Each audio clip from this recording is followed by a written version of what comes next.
Sareveka 2020, yes I MC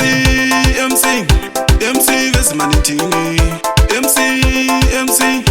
MC Vesmanitini Bona sitauya, timu yakakwana Ukana kutisainza na siwana chiwana Kungeses feifi, yuna chikwana Nasifa mwebeno wachafamba ni musana Nasitauya, timu yakakwana Ukana kutisainza na siwana chiwana Kungeses feifi, yuna chikwana Nasifa mwebeno wachafamba ni musana Papa alu, fondera ibosi nako Ku heights, tinosangana ikoko Kuna JJ tatopinza foni ko Ato titi tinosangana ikoko Mpana wangu pita, bana bosi chango Chitoita kuti abude musango Abinero auja sakavura inzira Gava, rati usakanga no mpira Bona sitauya, timu yakakwana Ukana kutisainza na siwana chiwana Kungeses feifi, yuna chikwana Nasifa mwebeno wachafamba ni musana Nasitauya, timu yakakwana Ukana kutisainza na siwana chiwana Kungeses feifi, yuna chikwana Nasifa mwebeno wachafamba ni musana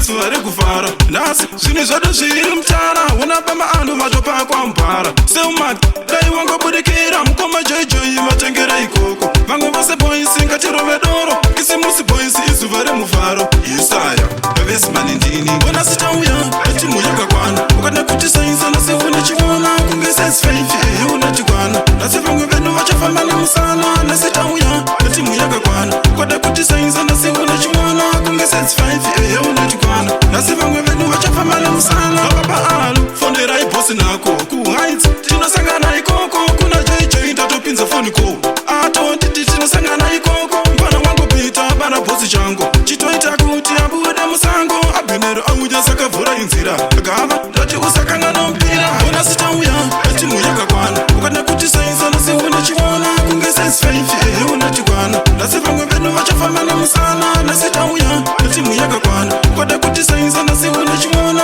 Kungeses feifi, yuna chikwana Nasifa mwebeno wachafamba ni musana